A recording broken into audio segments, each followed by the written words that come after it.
The movie begins with a girl known as Mel crawling out of a grave when a mysterious figure with a pickaxe shows up. She begs the figure to spare her, but he ends up killing her. In the present, we see 5 friends in their car on a road trip. One of them is Mel's sister, Clover. It turns out that they all decided to come look for her where she was last seen.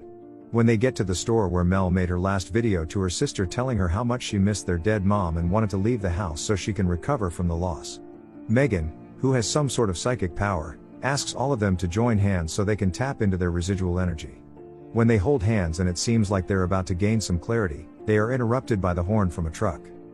Clover then goes into the store and Max wants to join her, but Nina tells him to give her some space, as it turns out that Clover and Max were dating but eventually broke up. Clover shows the cashier the picture of her sister to see if he has come in contact with her before. He tells her she's gone missing, pointing out that Clover is not the first person to come to the store to look for someone. He adds that people who go further into the town to a place known as Glore Valley never return, and that's where a lot of people get into trouble. Outside the store, Abe, Nina's boyfriend, asks the group that he thought this journey was supposed to be about retracing Mel's final journey, but it turns out Clover really wants them to go look for her missing sister. He warns that things like this always end up with them getting into trouble. Minutes later, Clover comes back to tell them that she knows where Mel went missing. The group then drives through stormy weather into some shady woods. They've been turning in circles ever since, and Nina thinks they should go back, but Abe refuses. As they keep arguing, they suddenly find themselves in a yard with clear weather and a dark cloud formation with a house around the corner. After looking around for a while, the group decides to check out the building. Clover stays behind to observe the surroundings, stunned by the demarcation of the stormy weather on one side and the dry weather on her side. Max stays behind to wait for her. Meanwhile, Abe, Nina and Megan start to inspect the house, where they find old stuff from the 90s, like a sand timer mounted on the wall. Looking at a table, Nina finds a registry book and writes her name in it. When she starts flipping it over, she finds people's names written in it, including Mel's name. She's shocked to see this, meaning that Mel must have been here. Looking further, she discovers that Mel's writing was normal until the last few words, which start to look like scribbles at the end. Abe takes out his phone to start filming. When he enters another room, he finds a poster mounted on a wall containing pictures of missing people over the years, including a poster of Mel. Outside the house, Clover sees a figure that looks exactly like her missing sister, Mel, and goes into the storm to look for her. As the night begins to draw closer, Max is able to reach Clover and drags her back to himself. When the group is finally together, they try to understand the weird things around them. Nina notices the sand timer has turned on its head and is starting to count. A banging noise can be heard coming from outside. When they go to check it out, they're shocked to see that their car isn't where they parked it earlier and has been moved to the stormy side of the compound. Scared that this may be bad, they hurriedly rush back inside. Since their phone signal isn't working, Clover suggests looking for a way to contact the outside world. Nina and Abe decide to stay at the window to keep an eye on the figure messing with their car, while Max, Clover, and Megan find a basement. Since the lights in the building aren't steady, Megan uses her phone as a flashlight. Clover finds the landline and tries it, but it doesn't work. Megan finds an old model radio and starts to see if it works, only to hear some screeching noises and static. Back with Nina and Abe, they hear a bang in one of the rooms, and Abe decides to check it out. It's been minutes, and Abe hasn't returned yet, so Ani decides to go and check on him. Seeing that the room is dark, Nina decides to turn on the light. To her shock, a horrible figure has cut her boyfriend in half. Her scream is heard by the other group, so Max decides to find out what the problem is himself.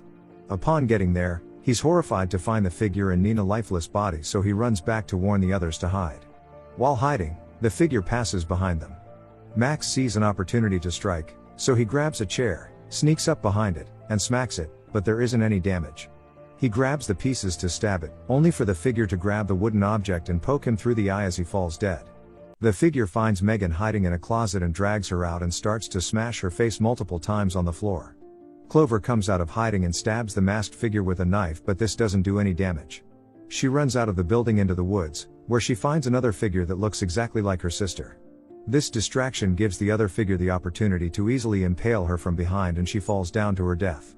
The countdown is complete, and the Sandman is starting to restart, and everyone begins to return to the exact moment that triggered the events that just occurred, with everyone still bearing the scars from where they were killed or injured.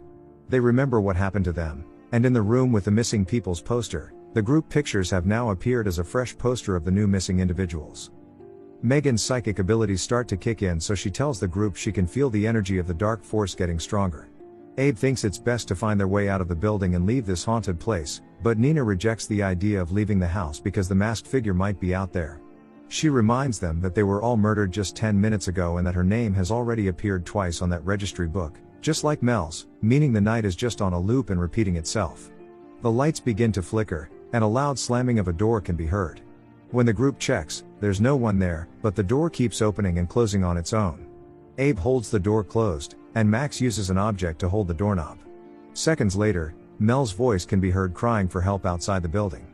Clover hears this and desperately wants to save her sister, but the group reminds her that this might be a trap. Ignoring their pleas not to go outside, she goes out and doesn't find her sister. Not only that, a mysterious building is now sitting opposite them. Suddenly, a strong force pulls Clover towards the opposite house while it pushes the others into the current building and shuts the door in front of them. Max wants to go and save his ex, but Abe holds him back, telling him to use his senses. Going out there would mean getting the same fate as Clover. He asks Max if he's just trying to cling on to Clover to see if he can get back with her again. This angers both Max and Nina, who is upset with her boyfriend for making such a comment. Clover wakes up inside the shady home to find some eerie-looking masks, and around the corner, an old lady is seen breathing with the aid of an ambulatory tank, listening to a news broadcast about a disaster that occurred in that town. Clover tries to leave the house, but the door appears to be locked. The old lady approaches her, and Clover begs to be let out. The old lady tells her that the only way to make it out is to survive the night or become a part of it. She then grabs Clover to suffocate her with her mask, possessing Clover while the old lady slowly starts to disintegrate. Abe and Nina make it to their car, ready to leave the town, only for their way to be blocked by a giant monstrosity. With no choice, Abe reverses the car. As soon as they try to leave the car, the door appears to be shut without any way of opening it, and the masked figure appears in front of them to kill the duo. Max makes it inside the shady building, where he finds different types of toys with a chair swinging on its own. After making sure it's just the wind moving it, he turns around only to get slashed by Clover, who's now wearing a mask. When she walks outside, she gets rammed by the masked man with Abe's Jeep. The time restarts again, and everyone returns to the significant moment where everything started. The only difference is the water tank that is seen but wasn't there before. Realizing the mistake they made that caused their previous deaths, the group shuts down all the doors and hides inside one of the bathrooms. Thirsty, Abe grabs a cup and takes water from the tap, asking if anyone would like to drink. Everyone raises their hands. Clover shares what the old lady told her before their previous deaths, saying they need to survive through the night. Max suggests that maybe all they have to do is just not die until dawn, and if they don't make it, they might get stuck here forever as part of the night horrors. Abe begins to cough his guts out while the group tries to make plans on how to survive. He tries hiding the blood on the curtains, but things take a dark turn when he starts to cough uncontrollably until he explodes, with his guts spilling into Nina's mouth. She tries to wash it off, but Megan stops her, pointing out that it's the water that caused it, and at that moment Nina also explodes instantly. Realizing that they all drank the water and would meet the same fate, the group rushes out of the bathroom to the living room. Meg starts to cough just like the others and she's met with the same fate. Clover begs Max that she doesn't want to go through the same thing as the others and pleads with him to choke her to death so they can come back and come up with a plan. Since the registry shows many people with repeated signatures, it means they came back. Max can't bring himself to do such a thing, and he explodes right in front of Clover. A man walks into the room, and it turns out to be the cashier from the store earlier. He tells Clover that she almost made it and that she can't survive by sitting still, and her head explodes almost immediately. Once everyone is dead and the timer is up, everything restarts all over again. Megan notices she's growing an extra tooth. Clover points out that waiting for the timer to count down doesn't work, so they start digging around to find something to help them make a plan. Clover finds different IDs of the store owner, who's known as Dr. Hill and was once a chief psychiatrist in this town. Abe finds a newspaper containing the news of a mining disaster that happened in Glore Valley 20 years ago. According to the report, the disaster was caused by miners boring too deep into the earth, resulting in the death of over 1,000 people. A trauma specialist, Dr. Hill, was brought in to help the townspeople who survived overcome their trauma. Realizing that the town was buried during the disaster, Nina sees a door and thinks maybe it's a way out. However, when she opens it, she sees a pathway that looks very scary, so they decide to find another way out. Megan thinks whoever is behind what they're going through wants to keep them afraid. Max finds a VHS tape, and when he plays the recording, they can see a man inside what appears to be a lab begging to be let out. The doctor overseeing the experiment explains that the patient is showing signs of starvation and muscle atrophy, but most importantly, intense fear and anxiety, feelings of hopelessness and utter despair. The drive adds that the trauma of the mining disaster still lingers, affecting both survivors and visitors. The longer they are trapped, the more desperate they become, turning them into monsters known as Wendigos. The radio in the room starts to work now, and Hill tells them that there's a way out, but they have to pay a price. One of them has to die in order for the rest to make it out of Glore Valley. Clover refuses to sacrifice any of her friends. Determined to find another way out, she finds a map of the town and points out where the doctor must be hiding. Clover tells Hill that she wants to see him face to face, and he agrees, but only Clover has to come alone. Abe thinks it's a good idea since they only have 4 nights remaining. All the other signatures on the registry didn't make it past 13 signatures, so they need to take the shot. Clover agrees to meet with Hill, who reveals that he's in the woods with her sister. Hearing this, Clover is ever determined to find the doctor. The others try to stop her from leaving, except Abe. Abe points out that they can't keep dying over and over again, and if meeting the doctor would end the cycle, so be it. Besides, Clover has tried killing herself 2 times this year. While talking, Nina impales Abe with a pickaxe as a punishment for convincing Clover to go look for her sister in the woods. She tells Megan and Max to go look for Clover while she stays behind with her boyfriend. Clover is wandering inside the woods when she's caught in a trap. She tries to take it off, only to get dragged into the dark shadow in front of her. Meanwhile, Megan and Max are already inside the woods with a flashlight looking for Clover when some goo falls on Megan's shirt.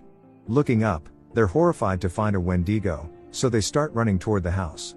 Unfortunately, Megan trips and falls on a glass. Underneath is a buried house. With every movement, the glass keeps breaking.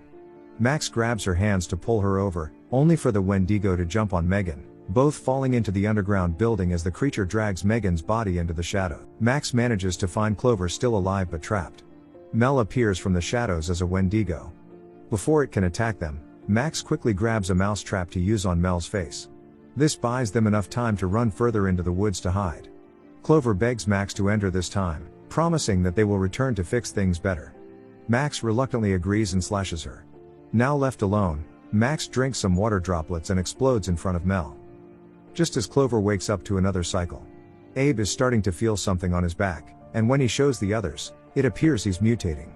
To calm him, they tell him he's fine. Clover asks how long they've been there, and Max guesses maybe it's 4 nights, but Nina confirms it's been 13 nights. She tells her to check the registry book, and because nobody has ever made it past 13 nights, the group must try to survive this night if they want to make it out of the town alive. When Clover opens the window, they see entirely gloomy houses that weren't there before. Noting that they don't remember what happened last time and the time after that, Meg appears to be missing, and no one remembers anything, except Abe, who remembers he had been recording with his phone ever since. He plays some of the videos for the group. A claw is seen wriggling on Clover's face, and when she turns around, her face has become that of a monster. A couple of other recordings show how they all died. The last recording is of Megan, who decided to follow Dr. Hill to find out if she can see what he's hiding and maybe find a way to get out of this place. A siren wailing can be heard outside, and when they look out through the window, they see some Wendigos making their way into their building. The group decides to grab some weapons and look for Megan, which means they have to go through the doorway they were scared of entering before. It turns out the walkway is a tunnel that leads to the sunken village that was talked about. The group makes it into one of the buildings and finds a Wendigo scouring through some remains. In order not to attract any attention to themselves, the group has to stop moving and wait for it to leave. Unfortunately, one finds them, so Clover traps its leg with a pickaxe, and now the group can run to safety. Inside the room, the masked figure bursts in through the roof and the creature tries to attack Clover. Max tells her to go find Megan while he distracts it. Max attacks the creature, and they work together to bring it down, finishing it off with a huge hammer to the skull.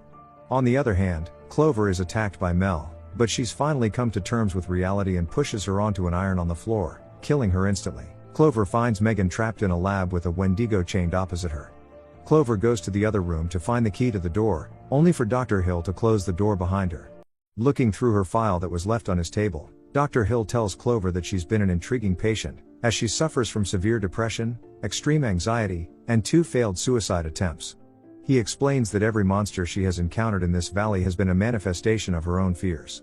While talking, he backs Clover into a corner, giving her the chance to place his coffee mug under a leaking water pipe. She puts it back in position for him to drink. While all this is going on, Abe, Nina, and Max are being chased by a herd of Wendigos, and Megan is terrified as the creature in front of her is about to break loose.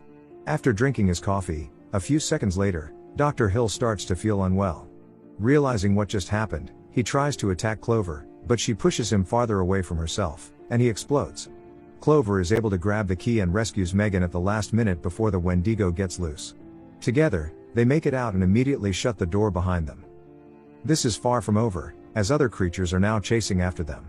With time almost running out, the duo finds an opening and runs toward it. Max and the others are able to find them in time and drag them out of the hole as the time runs out. But this time, it doesn't restart, and the sky appears to be normal again.